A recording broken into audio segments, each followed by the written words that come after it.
December 1944. The forests of Belgium are frozen, silent, and deadly. Snow falls in thick, heavy sheets, muffling the distant thunder of artillery. The world is locked in a deep, bone-chilling cold, the kind that seeps through every layer of clothing and settles in the marrow. The trees stand like silent sentinels, their branches heavy with ice, their trunks scarred by shrapnel and bullets. The ground is a patchwork of churned mud, frozen ruts, and the blackened remains of vehicles that didn't make it. In the heart of this icy wilderness, a single American tank crew sits in their steel coffin, breath fogging the cramped interior, nerves stretched to the breaking point. The tank's engine idles, a low mechanical growl that vibrates through the floor and into the bones of the men inside. Outside, the world is white and grey, but inside the tank, the air is thick with fear and anticipation. Every man knows what's coming. They've heard the rumors, seen the burnt-out wrecks along the roads, and read the reports that seem more like horror stories than military briefings. The enemy is near, and this time it's not just another skirmish. This is a confrontation with Germany's most terrifying weapon, the King Tiger. Private First Class Tommy Harris, the youngest of the crew, wipes a trembling hand across his brow, leaving a streak of grease and sweat. He tries to steady his breathing, but the claustrophobic space and the weight of expectation press down on him. Across from him, Sergeant Bill, Red, McAllister, the tank commander, checks his watch for the 100th time, his jaw clenched tight. He's been in more battles than he can count, but nothing has prepared him for the stories he's heard about the King Tiger. The loader, Corporal Joe Tex Martinez, mutters a prayer under his breath, fingers tracing the rosary beads tucked into his shirt pocket. The gunner, Specialist Frank Duck Evans, stares through the periscope, searching the snowy landscape for any sign of movement. Each man is alone with his thoughts, yet bound together by the unspoken understanding that their fate is tied to the machine they inhabit, and to each other. The King Tiger. Even the name sends a chill down the spine of the most battle-hardened soldiers. It's not just a tank, it's a legend, a monster of steel and fire that has chewed up Allied armor and spat it out in twisted, smoking heaps. Its gun can punch through any Allied tank at a mile or more. Its armor is so thick that most American shells bounce off like pebbles. And now, in the frozen woods, the King Tiger is advancing, slow, unstoppable, and utterly lethal. The stories have become legend among the troops. There's the one about the British Cromwell squadron that vanished in a single afternoon, their shells bouncing harmlessly off the King Tiger's hide. Or the American platoon that tried to flank a lone tiger, only to be picked off one by one, their radios crackling with desperate calls for help that never came. Some say the King Tiger is invincible, that it can't be killed by anything short of a direct hit from an airstrike. Others whisper that the Germans have found a way to make their tanks invisible in the snow, ghosts that appear out of the mist and disappear just as quickly. Inside the American tank, the crew is outnumbered, outgunned, and painfully aware of their own machine's shortcomings. Their tank, the M4 Sherman, is a workhorse, reliable, easy to fix, and produced in staggering numbers. But against the King Tiger, it's like bringing a knife to a gunfight. The Sherman's 7500 gun is almost useless against the German giant's frontal armor.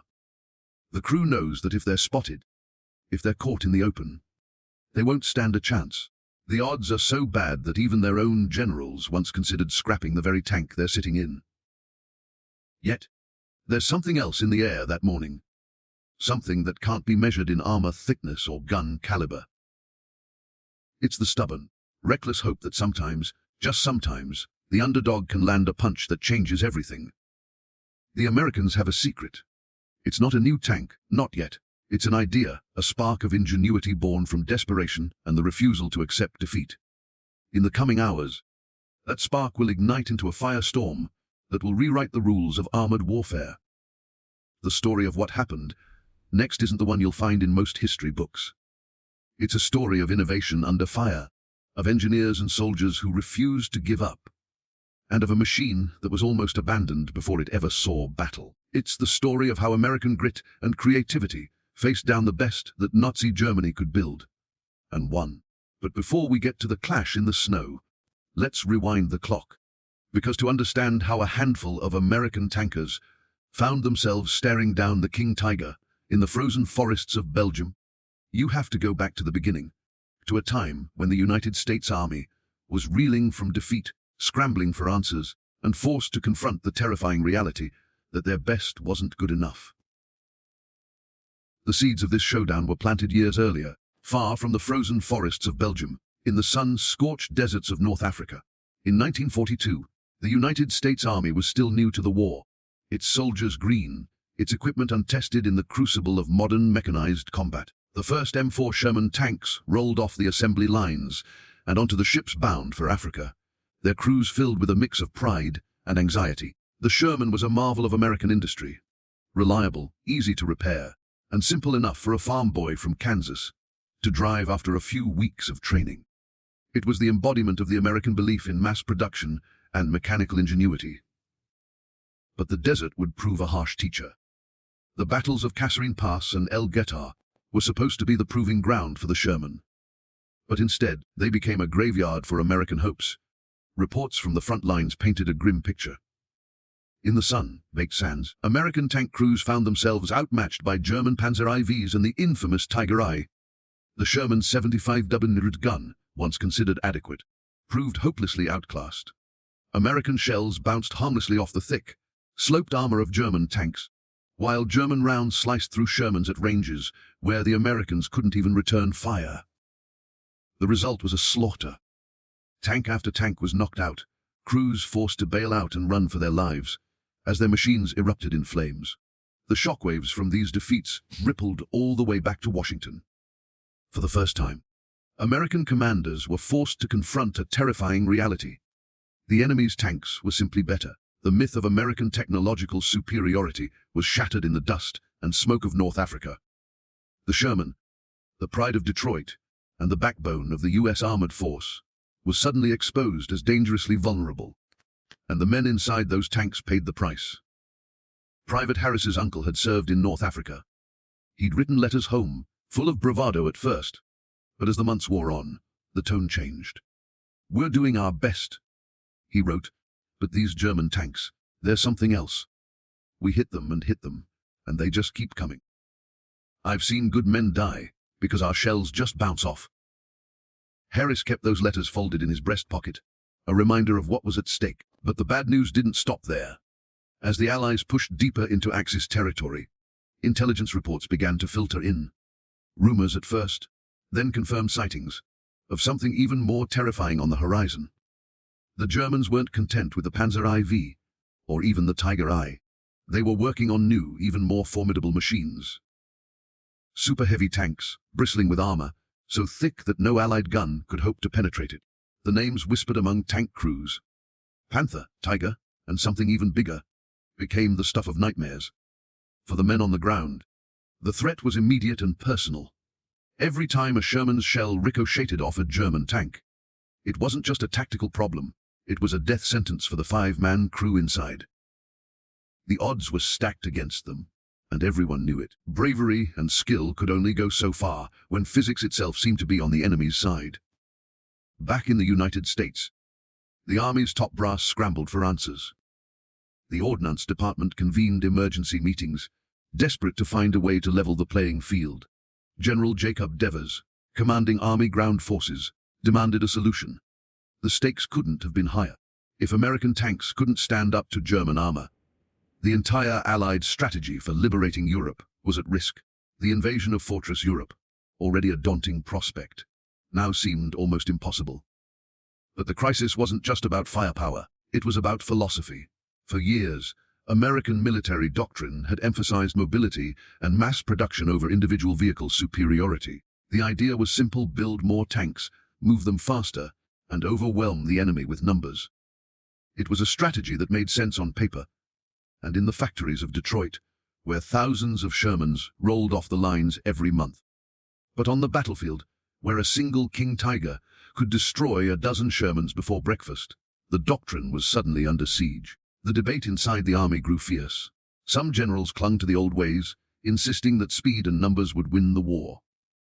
Others, haunted by the mounting losses, argued for a new approach, one that prioritized firepower and protection, even if it meant building fewer, more expensive tanks. The question was simple, but the answer would shape the future of American armor. Should the United States double down on what it knew, or take a risk on something radically new? Meanwhile, the men in the field had no choice but to fight with what they had. Tank crews improvised, using speed and maneuver to try and outflank the German monsters. They learned to aim for weak spots, tracks, gun barrels, and rear armor, hoping for a lucky shot. Some even resorted to calling in artillery or air strikes to deal with enemy tanks they couldn't touch themselves. But these were desperate measures, and everyone knew it. The cost of these desperate improvisations was measured in lives. Letters home became more somber, more urgent. "We lost Johnny last week," wrote one gunner to his parents. "He never saw the shell that got him. We're doing our best, but it feels like we're fighting with one hand tied behind our backs." The Army's official reports were full of statistics and recommendations. But the men on the ground knew the truth. Every day they went into battle, they were rolling the dice. Sergeant McAllister had lost 2 crews in the past year. He could still see their faces, hear their laughter in the quiet moments before a fight. He carried their dog tags in his pocket, a silent promise that he would do everything in his power to keep his current crew alive. But as the rumors of the King Tiger grew, even McAllister's confidence began to waver. The psychological impact was devastating.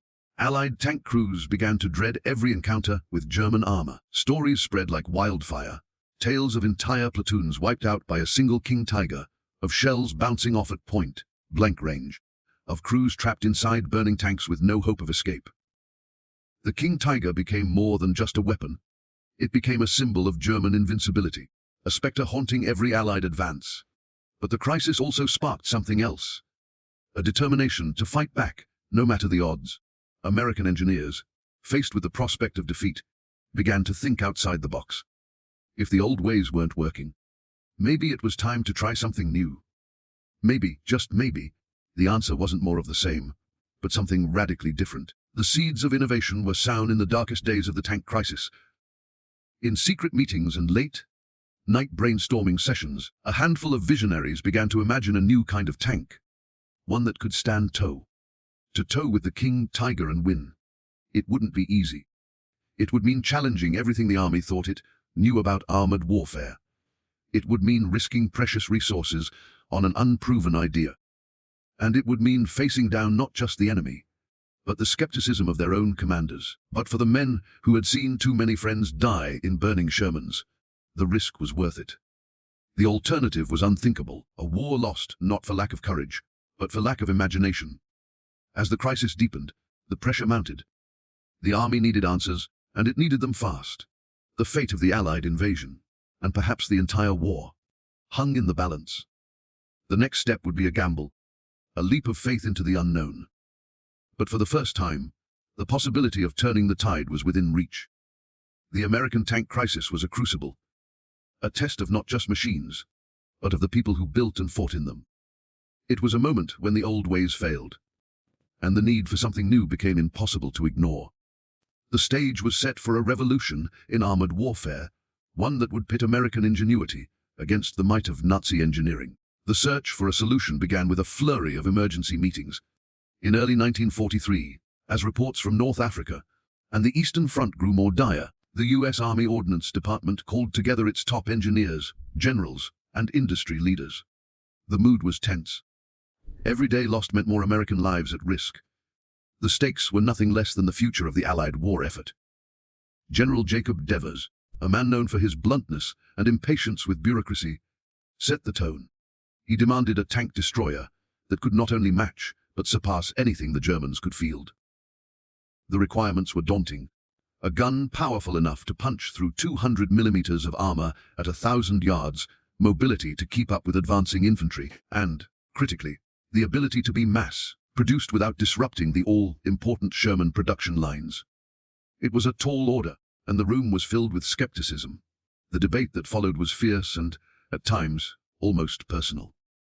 On one side were the traditionalists, led by General Leslie McNair, the architect of American tank destroyer doctrine. McNair believed in speed and agility. He argued that tank destroyers should be lightly armored fast and able to ambush enemy tanks before slipping away. In his view, heavy armor was a liability A slow, expensive target that would bog down the advance and drain precious resources. On the other side were the pragmatists and the visionaries. They had seen what happened when lightly armored vehicles faced German heavy tanks. They knew that speed was meaningless if your gun couldn't penetrate the enemy's armor. For them, the answer was clear. America needed a tank destroyer with enough firepower and protection to go head to head with the King Tiger, even if it meant sacrificing speed and mass production. The proposals that emerged from these debates were as varied as the men who championed them. The vicious tank division put forward a design for a heavily armored assault gun, bristling with thick steel and a massive cannon. Ford, always eager to push the envelope, suggested a turretless behemoth that looked more like a rolling fortress than a traditional tank. But it was the Detroit Arsenal, under the leadership of engineer Henry J. Hatch, that delivered the most audacious idea of all. Henry J. Hatch was not a man easily intimidated by tradition. A second-generation engineer, he had grown up listening to his father's stories of building the first American tanks in World War I. Hatch believed in the power of American industry to solve any problem, no matter how daunting. He was known for his relentless work ethic, his encyclopedic knowledge of metallurgy, and his willingness to challenge anyone, no matter their rank, if he thought they were wrong. Hatch's team proposed mounting a naval anti-aircraft gun, a modified 19mm cannon, on a tank chassis. This was no ordinary weapon. Designed to shoot down bombers at 30,000 feet, the 19mm gun was a marvel of American engineering, capable of hurling shells at incredible velocities. The idea of putting such a gun on a tank seemed almost absurd to many in the room. It would require a massive, heavily reinforced chassis, a new suspension system, and a complete rethink of what a tank destroyer could be. General McNair was appalled. He saw the proposal as a betrayal of everything he believed about armored warfare. A tank destroyer with a 19mm gun would be slow, heavy, and expensive. Exactly the kind of vehicle he had spent his career arguing against. He lobbied hard to kill the project before it even began, warning that it would drain resources from the proven Sherman and M10 tank destroyers. But events on the battlefield had a way of silencing even the loudest critics. In July 1943, as the debate raged in Washington, Germany launched Operation Citadel at Kursk, unleashing their new heavy tanks in numbers that stunned Allied intelligence. The Panther, with its sloped armor and high-velocity gun, and the Tiger, with its fearsome 8.8 cannon, tore through Soviet and Allied armor alike. Rumors swirled of even larger, more powerful tanks in development, machines that could render every Allied tank obsolete overnight. The pressure was now unbearable. The question was no longer whether to build a heavy tank destroyer, but which design could be ready in time to save American lives. The T-95 gun motor carriage project, which would eventually evolve into the T-28 super heavy tank, was officially greenlit in March 1943. But the project was surrounded by controversy and doubt from the very beginning. Henry Hatch and his team at Detroit Arsenal worked around the clock, racing against both the enemy and the skepticism of their own commanders. Their design was revolutionary, but it came with enormous challenges. To mount the 19mm gun and provide the necessary armor, the vehicle would weigh over 95 tons, making it the heaviest American armored vehicle ever conceived. It would need a specially designed suspension system, with 2 sets of tracks on each side, 4 tracks in total, just to distribute the massive weight. The logistics alone were staggering. The Army Ordnance Committee reviewed the preliminary designs in May 1943, and the opposition was immediate and fierce. General McNair argued that the vehicle violated every principle of American tank destroyer doctrine. It was slow, with a maximum speed of just 8 miles per hour. It was expensive, costing 5 times as much as a Sherman. And perhaps most damning, it couldn't cross most European bridges, limiting its strategic mobility.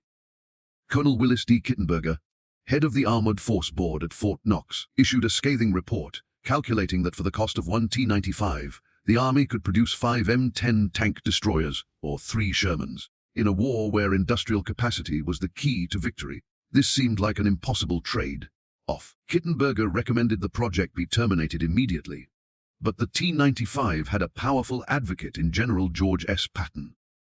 Though Patton was known for his aggressive, fast-moving tactics, he understood the psychological impact of heavy armor. After reviewing intelligence from Sicily, Patton sent a telegram to the War Department, describing the devastation wrought by German Tiger tanks and the effect on American morale. He argued that America needed a weapon that could stand toe-to-toe with the heaviest German armor, even if only in limited numbers. The debate raged through the summer and fall of 1943. Engineers scrambled to address the criticisms. They designed a system where the outer tracks could be removed for transport, reducing the vehicle's width and allowing it to cross some bridges and fit on rail cars. The armor was redesigned using a combination of cast and rolled plates, improving protection while controlling weight. The gun mount was refined for better accuracy and faster reload times, but the project remained controversial. In November 1943, new intelligence confirmed that Germany was developing the Jagdtiger, a super-heavy tank destroyer mounting a 128 Belgian gun. The War Department reconsidered the T-95 project. If Germany could field such monsters, America needed a counter. On November 29, 1943, the Ordnance Department authorized the construction of 5 pilot vehicles, but with severe restrictions. The T-95 would be classified as experimental, not a production model. No mass production would occur until the pilots proved their worth in combat trials. Most critically, the project received low priority for steel and manufacturing capacity. Sherman production could not be disrupted, even for a potentially war-winning design. Construction began in December 1943, but progress was agonizingly slow. Critical components were delayed by higher priority programs. The specialized tracks required new manufacturing processes. The 90mm guns needed modification to fit the tank mount. Engineers worked through the winter, knowing that soldiers were dying in Europe while they struggled with blueprints and metallurgy. The Detroit Arsenal became a world unto itself, a place where the normal rules of time and exhaustion no longer applied. Men slept on cots in their offices, fueled by coffee and the knowledge that every hour counted. Arguments flared over the best way to reinforce the suspension, or how to shave a few £100 off the armor without sacrificing protection. There were moments of triumph, when a new casting process worked, or when the gun mount finally passed its stress tests, and there were moments of despair, when a critical part failed or a shipment of steel was diverted to another project. Henry Hatch walked the factory floor every night, checking on his team, offering encouragement, and sometimes just listening. He knew the names of every welder, machinist, and draftsman. He knew which men had sons fighting in Europe, and which ones had lost brothers in North Africa. For Hatch, the T-95 was more than just a machine. It was a promise. A promise that the next generation of American tankers would have a fighting chance. While American engineers toiled in secrecy and debate, across the Atlantic, a very different kind of innovation was taking shape. One driven by obsession, desperation, and the iron will of Adolf Hitler himself. The German war machine, battered but unbroken, was pouring its dwindling resources into a new breed of weapon, the super-heavy tank. And at the center of this effort was a vehicle that would become the stuff of legend and nightmares. The Panzerkampfwagen Tiger.B, better known to the Allies as the King Tiger. The story of the King Tiger began in the winter of 1943, when Hitler, increasingly isolated and distrustful of his generals, demanded a tank that would restore German dominance on the battlefield. The Tiger I had already made its mark, but Hitler wanted more armor, more firepower, more psychological impact. He envisioned a machine that would be invincible, a rolling fortress that could crush any enemy in its path and turn the tide of a war that was slipping away. German engineers, led by Dr. Ferdinand Porsche and the team at Henschel, were given a nearly impossible task: design and build a tank that could withstand anything the Allies could throw at it, while delivering a killing blow at ranges no enemy could match. The result was a vehicle that pushed the limits of technology and logistics. A tank that weighed nearly 70 tons, with frontal armor up to 150 millimeters thick, sloped at angles that made it even more effective. Its side armor was thicker than the front plates of most Allied tanks. The King Tiger was, in every sense, a monster. But armor was only half the story. The King Tiger's main gun, the 8.8C Mebschke 43L71, was a masterpiece of German engineering. Longer and more powerful than the already feared Tiger IS 80N MIM, this weapon could penetrate 165 millimeters of armor at 1,000 meters, and even more with special tungsten core rounds. In practical terms, it meant that a King Tiger could destroy any Allied tank at ranges where it was almost untouchable. In return, the psychological effect was immediate and devastating.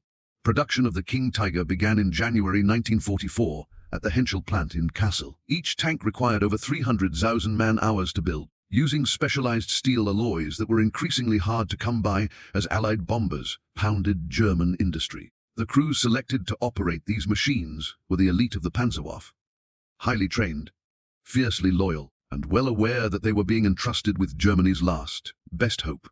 The first King Tigers rolled into combat in May 1944, just as the Allies were preparing for the D-Day landings in Normandy. The 503rd Heavy Panzer Battalion received 45 of the new tanks and was deployed to the Western Front. The impact was immediate.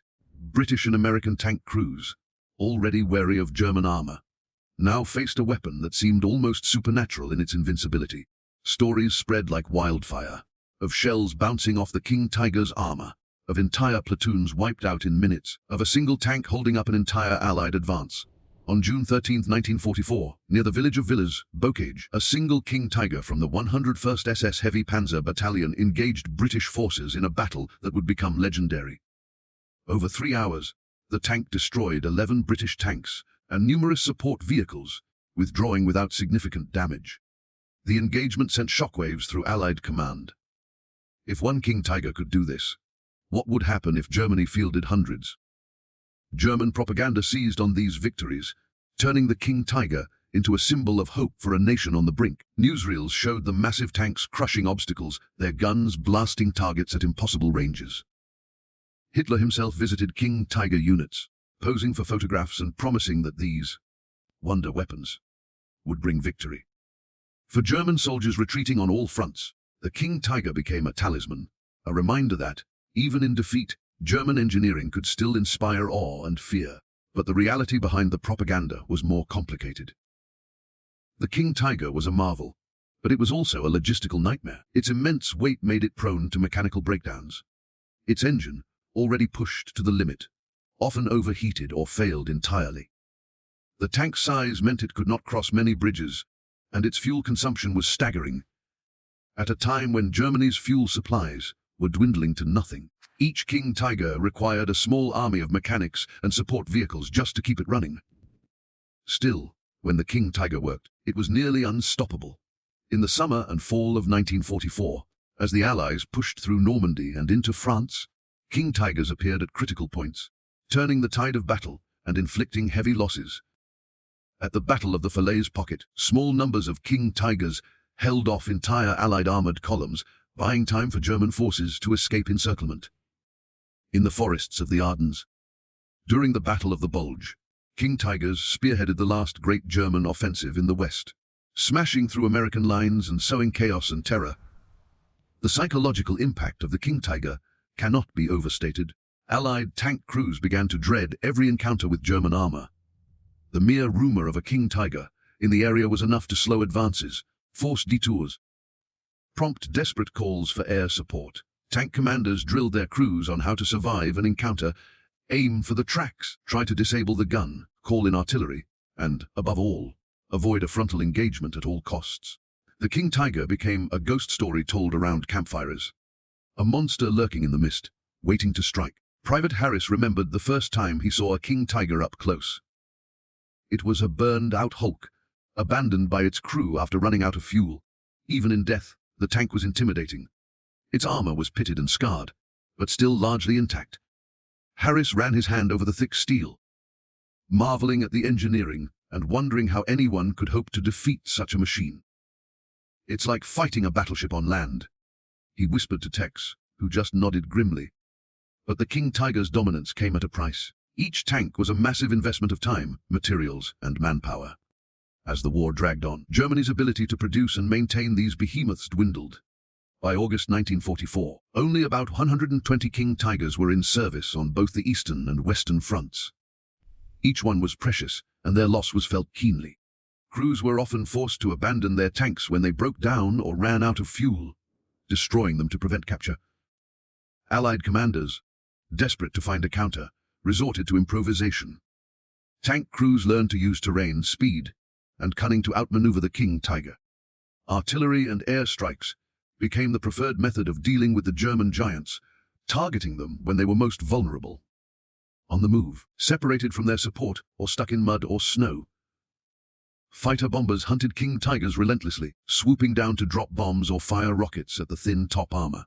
Yet, for all these efforts, the King Tiger remained the most feared weapon on the battlefield. Its presence forced the Allies to adapt, to innovate, and to question their own assumptions about armored warfare. The old doctrine of speed and numbers was no longer enough.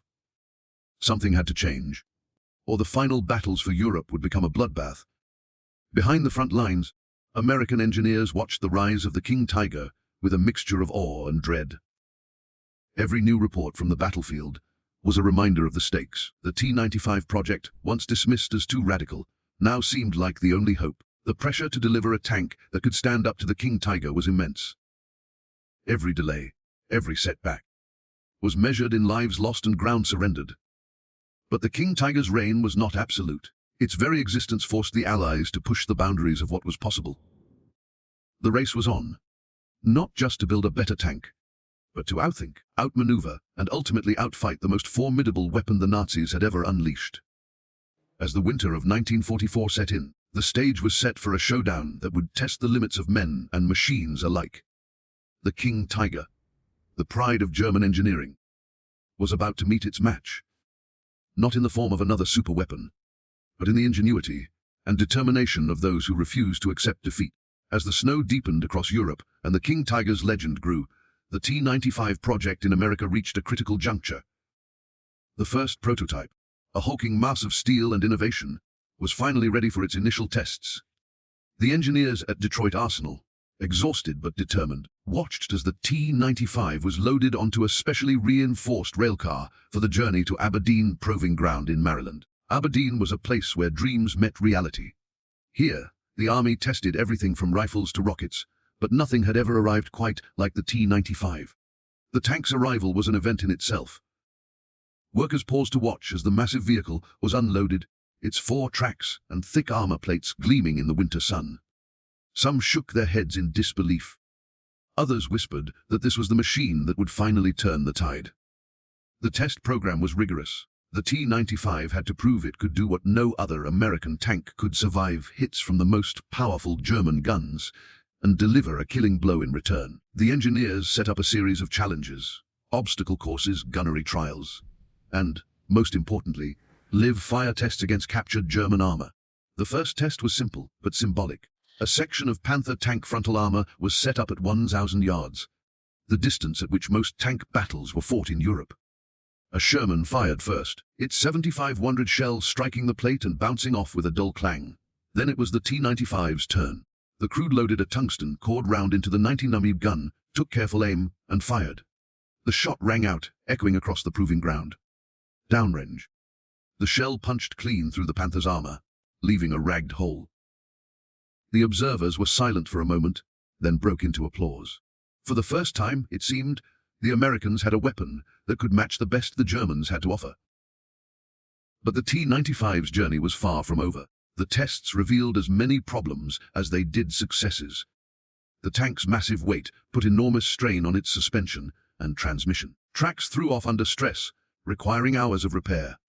The engine overheated during long runs, and the complex systems needed constant attention from skilled mechanics. Lieutenant Colonel John K. Christmas, head of the test program, submitted a cautious report. The T-95 possesses unmatched firepower, he wrote, but its reliability is not yet acceptable for combat operations. The engineers went back to work, redesigning the transmission, improving the track system, and developing new ammunition for the 19mm gun. Every improvement was a race against time. News from Europe was grim. King Tigers were wreaking havoc in the Ardennes, and American tank crews were paying the price. December 1944. The Western Front was in chaos. Hitler's last great offensive, the Battle of the Bulge, had caught the Allies off guard. The forests of the Ardennes, once thought impassable, became the stage for a desperate struggle. King Tigers led the German spearheads, smashing through American lines, destroying tanks and morale alike. For the men in the field, the situation was dire. Sherman crews fought with everything they had, closing to point blank range to try and hit the King Tiger's weak spots. But the cost was staggering.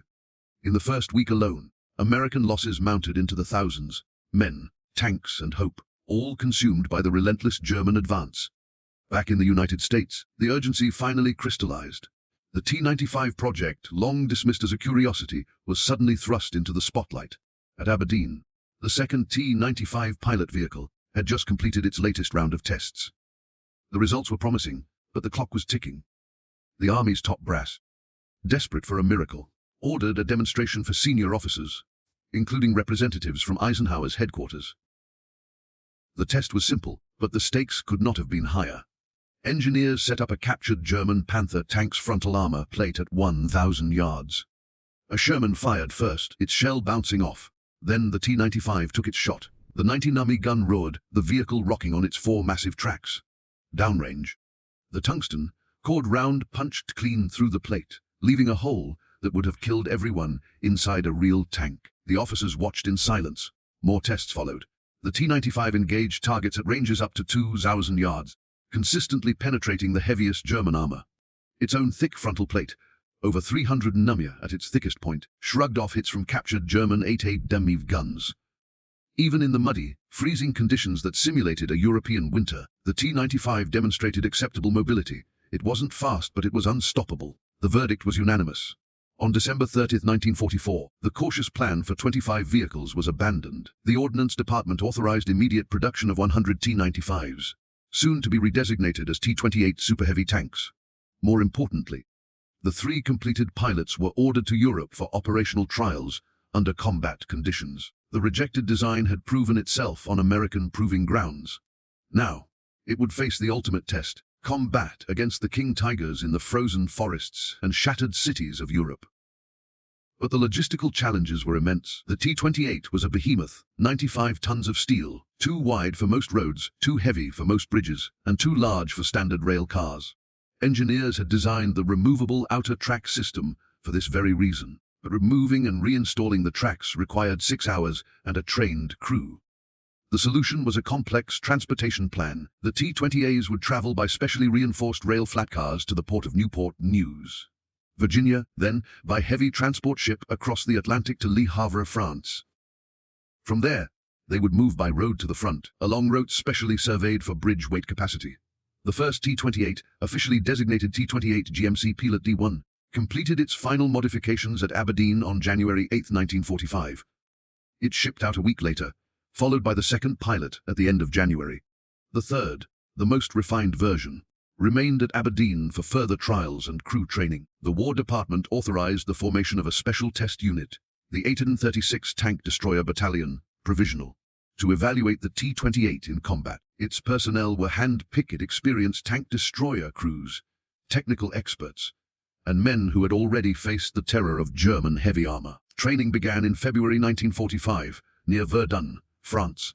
The soldiers quickly discovered that the T-28 was unlike anything they'd ever operated. Its slow speed meant it couldn't conduct hit and run attacks. Instead, it excelled at deliberate, prepared combat, advancing behind infantry, smashing fortified positions, and dominating any enemy armor that dared to show itself. The crews learned new tactics, new procedures, and new ways to fight. They knew that the eyes of the army, and the hopes of every tank crew in Europe, were on them. By late February 1945, the T-28s were ready for their ultimate test. The Allied armies were preparing to cross the Rhine, the last great natural barrier before the heart of Germany. Intelligence indicated that the Germans were concentrating their remaining King Tigers and Jagdtigers to defend the river crossings. The stage was set for a showdown's American and German super heavy armor, meeting in direct combat for the first time. The deployment plan was bold.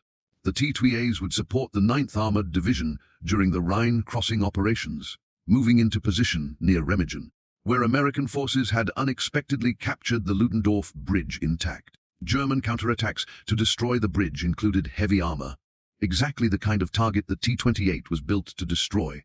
The journey to the front was an ordeal in itself. The T-28s rumbled through French villages, their massive forms dwarfing everything around them. Children ran alongside, wide-eyed, as the tanks passed. Local farmers stopped their work to stare, some crossing themselves at the sight of so much steel. The crews felt the weight of expectation.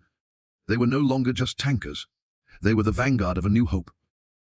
At the front, The T-28s were met with a mixture of awe and skepticism. Some American tankers joked that the new tanks would get stuck in the mud before they ever saw a German.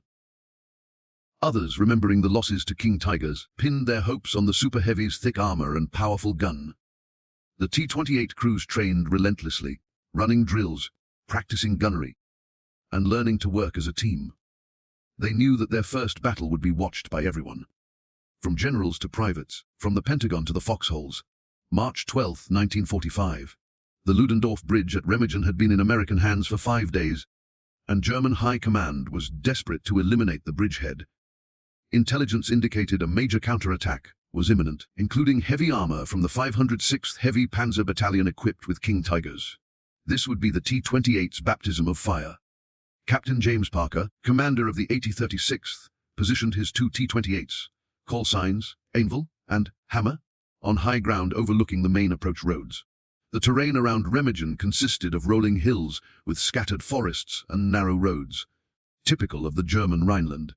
Parker placed Anvil to cover the main approach from Koblenz, while Hammer watched the northern routes. Both positions offered clear fields of fire extending beyond 2,000 yards, letting the T-28s use their range advantage.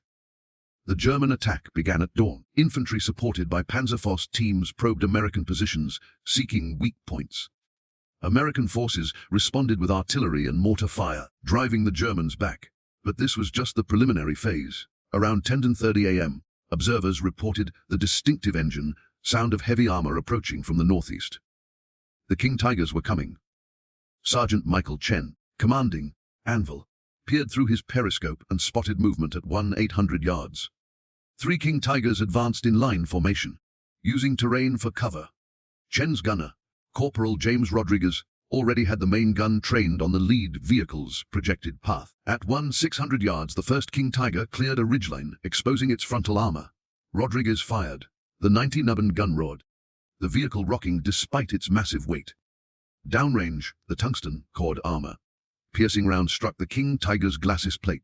Unlike the hundreds of previous Allied shots that had bounced off King Tiger armor, this one punched through. The German tank stopped, smoke pouring from its hatches. The other 2 King Tigers immediately sought cover, their commanders recognizing they faced an unusual threat. One attempted to flank left, using a destroyed building for concealment.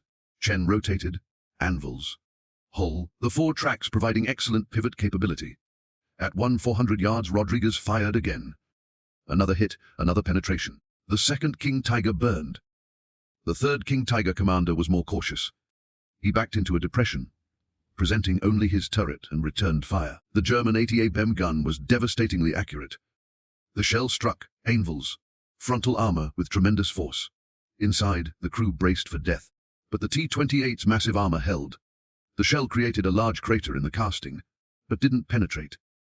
Chen's crew was shaken, but alive. The duel continued for 20 minutes. The King Tiger fired 6 more times, each shot hitting Anvil, but failing to penetrate. Rodriguez fired 4 times, 1 shot missing, 3 hitting, but failing to penetrate the King Tiger's angled turret armor from a downward angle. Finally, American artillery bracketed the German position. The King Tiger withdrew, trailing smoke from engine damage caused by near misses. The action at Remagen lasted less than an hour total, but its impact was enormous. For the first time, an American armored vehicle had faced King Tigers in direct combat and won decisively. 2 King Tigers destroyed, 1 damaged and withdrawn, against 0 American losses. The after-action report spread quickly through Allied command. The T-28 wasn't just a theoretical success. It worked. The engagement at Remagen sent shock waves through both American and German command structures. Within 48 hours of the battle, Allied intelligence intercepted German radio communications, discussing the new American Super Heavy tank. German commanders who had relied on the King Tiger's invincibility suddenly faced a vehicle that could penetrate their strongest armor from ranges exceeding their ability to return effective fire. General Omar Bradley, commanding the 12th Army Group, visited the Remagen position on March 14th.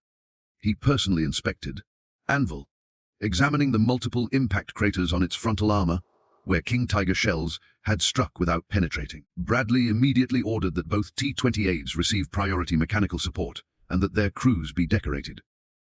More importantly, He authorized the deployment of additional T-20As as soon as they became available.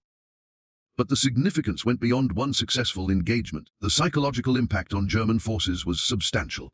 Since the King Tiger's introduction in 1944, German heavy tank crews had operated with confidence that no Allied tank could threaten them frontally. That confidence evaporated at Remagen.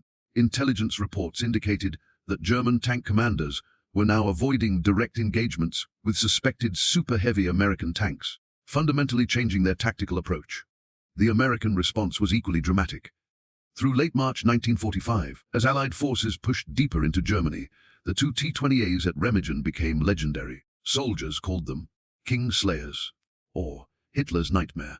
Commanders requested T-28 support for any operation where heavy German armor might appear. The vehicles operated almost continuously through the final weeks of March, engaging various German armor with remarkable success.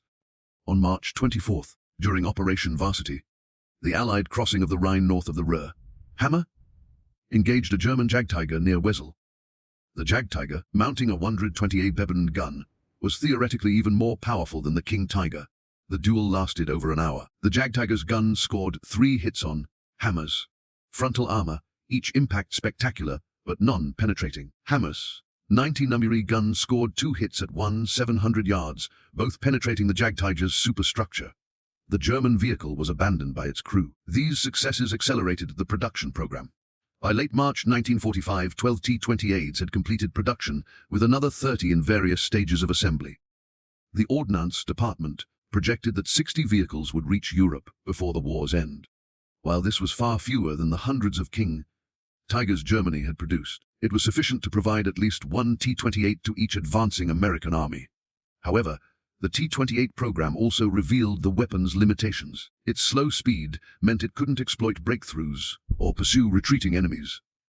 Mechanical reliability, though improved, remained problematic. Most critically, the T-28 consumed fuel at an enormous rate, 250 gallons per 100 miles, straining already stretched supply lines. These limitations meant the T-28 couldn't replace standard tanks, but rather complemented them in specific roles.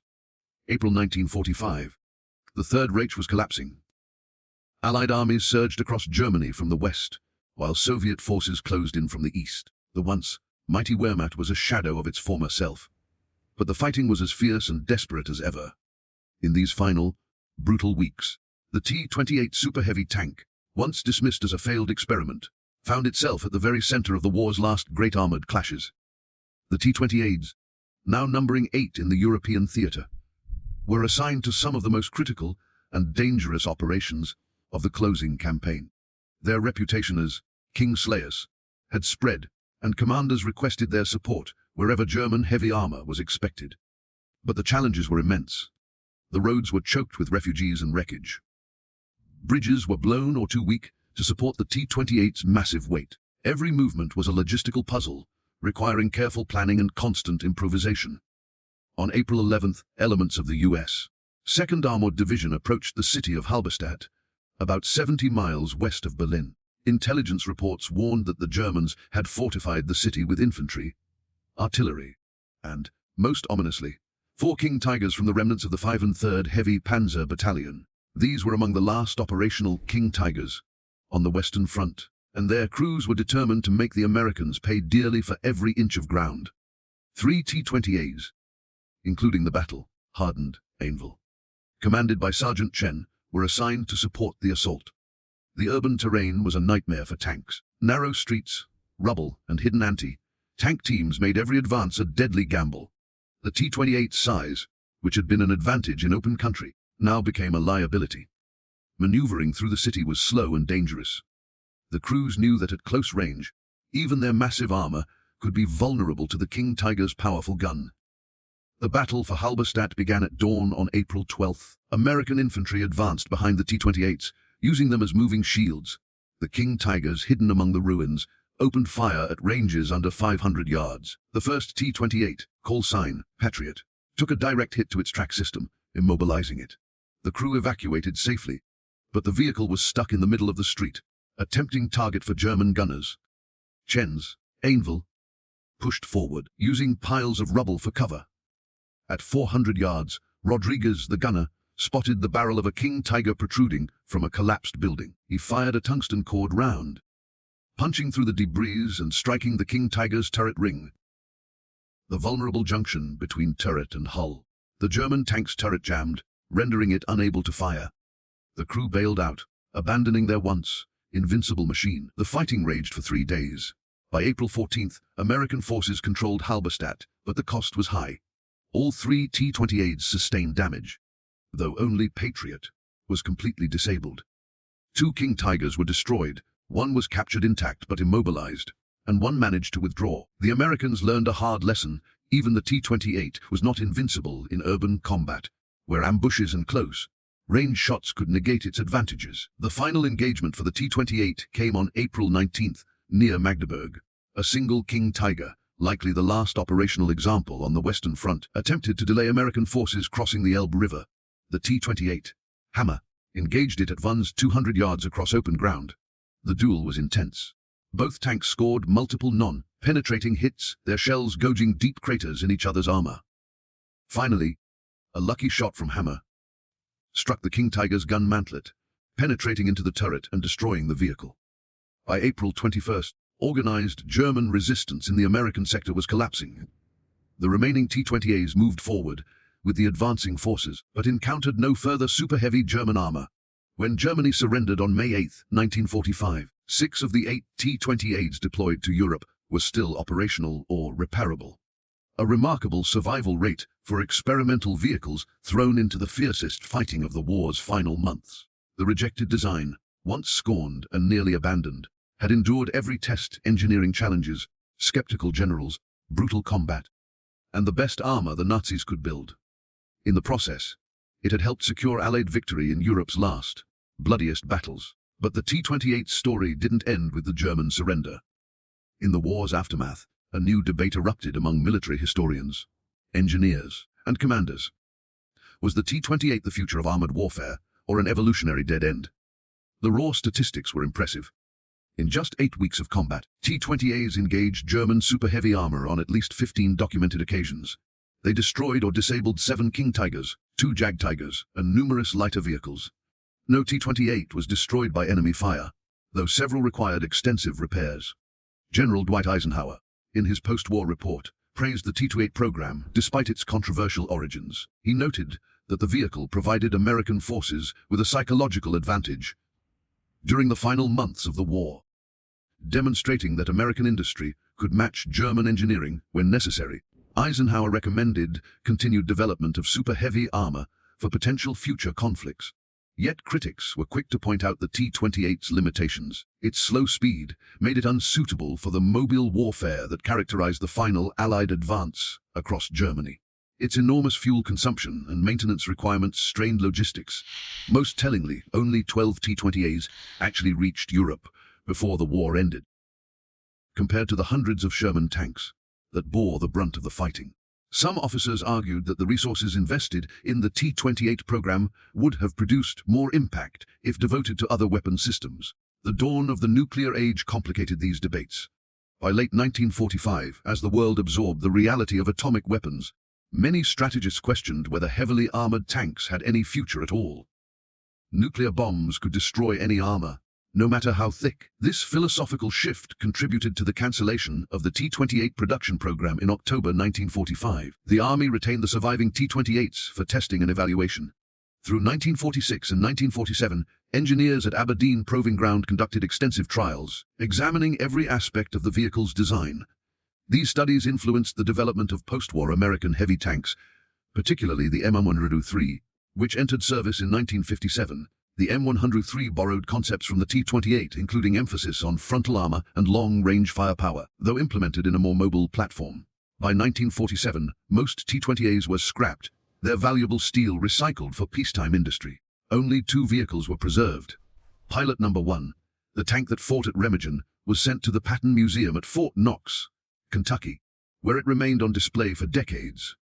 A silent testament to American engineering and the soldiers who crewed it.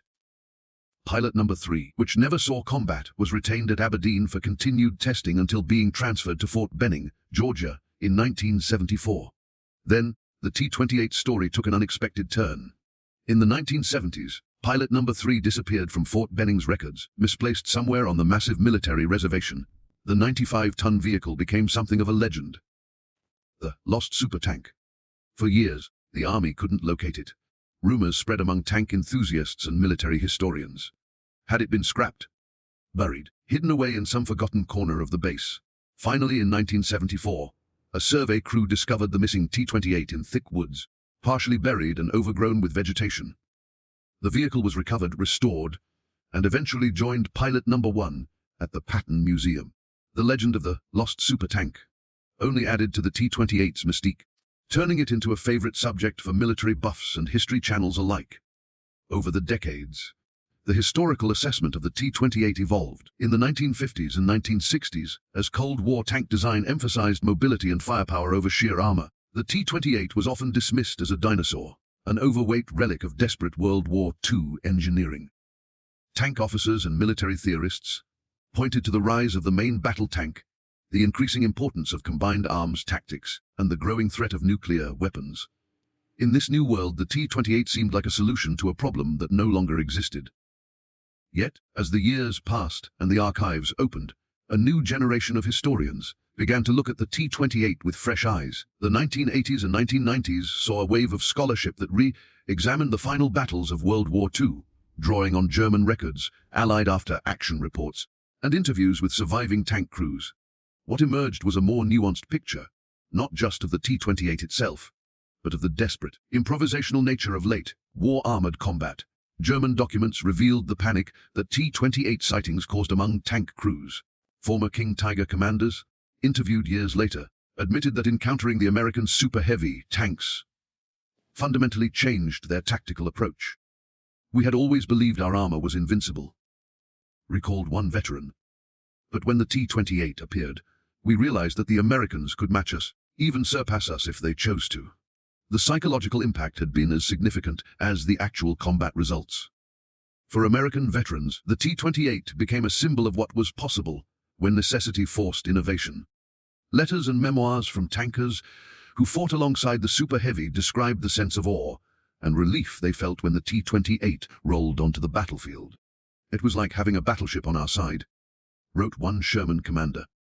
"For once, we weren't the ones running scared." Modern analysis recognizes the T-28 as a specialized weapon system that performed its intended mission successfully. It was never meant to replace the Sherman or to fight mobile battles across Europe. Instead, it served as a counter to specific German weapons that threatened to make the final battles for Europe prohibitively costly. In this narrow but crucial role, the T-28 succeeded completely. The T-28 story also highlighted an important lesson about military procurement and innovation. A design initially rejected by the Army's established doctrine became a critical weapon when battlefield realities demanded new solutions. The willingness of engineers like Henry Hatch to persist despite opposition, and of commanders like Eisenhower to reconsider rejected concepts, proved essential to Allied victory. Innovation often requires challenging institutional thinking and taking risks that in peacetime might seem reckless. The T-28's influence extended beyond the battlefield. In the world of engineering, it became a case study in the challenges of scaling up technology, of pushing materials and manufacturing processes to their limits. The innovations developed for the T-28, advanced suspension systems, modular armor, high-velocity gun mounts, would find applications in civilian industry, from construction equipment to heavy transport vehicles. The T-28 was a reminder that even the most specialized military projects can have unexpected and far-reaching impacts. In the realm of leadership and organizational culture, the T-28's story became a parable about the dangers of groupthink and the importance of dissent. The project had nearly been killed by those who clung to established doctrine, who saw only the risks and not the possibilities. It survived because a handful of individuals, engineers, officers, and visionaries, were willing to challenge the status quo, to argue for a different path, and to persist in the face of skepticism and resistance. Their example would inspire future generations of innovators, both in the military and beyond. As the decades passed, the T-28's legend grew. It became a favorite subject for historians, model builders, and war gamers. Its massive silhouette appeared in documentaries, video games, and alternate history novels. The lost supertank that had once been forgotten in the woods of Georgia became an icon, a tangible link to a time when the world was remade by the clash of titans, both human and mechanical. Visitors to the Patton Museum and Fort Moore Military Museum still stand in awe before the T-28's hulking frame. Children stare up at its towering armor, imagining what it must have been like to ride into battle inside such a machine. Veterans run their hands over the scars left by enemy shells, remembering their own days in the service and reflecting on the courage it took to face the unknown. For many, the T-28 is more than just a tank. It is a symbol of the ingenuity, determination, and resilience that defined an entire generation. But the T-28 story also serves as a cautionary tale. It reminds us that not every bold idea will succeed, that not every risk will pay off in the way we hope. The T-28 was a triumph in some ways, a failure in others. It was a weapon that arrived too late to change the outcome of the war, but just in time to change the way we think about what is possible. Its legacy is not measured only in battles won or tanks destroyed, but in the questions it forced us to ask. What are we willing to risk for a breakthrough? How do we balance the needs of today with the uncertainties of tomorrow? And how do we ensure that the voices of visionaries are heard, even when their ideas seem outlandish or impractical? In a world that is once again facing rapid technological change and unpredictable threats, the lessons of the T-28 are more relevant than ever. The challenges we face, whether in defense industry or society at large, will not be solved by clinging to the past or by playing it safe. They will require the same spirit of innovation, the same willingness to challenge assumptions, and the same courage to act in the face of uncertainty that brought the T-28 to life. As we look to the future, the T-28 stands as a monument to the power of imagination and the necessity of risk. It reminds us that history is not a straight line, but a series of leaps, stumbles, and unexpected turns. The breakthroughs that shape our world often come from the margins, from the projects that almost didn't happen, from the people who refused to give up. So, the next time you see a photograph of the T-28, or stand before its massive hull in a museum, remember that you are looking at more than just a machine. You are looking at a story of failure and triumph, of doubt and conviction, of the endless human quest to build something better, even when the odds seem impossible.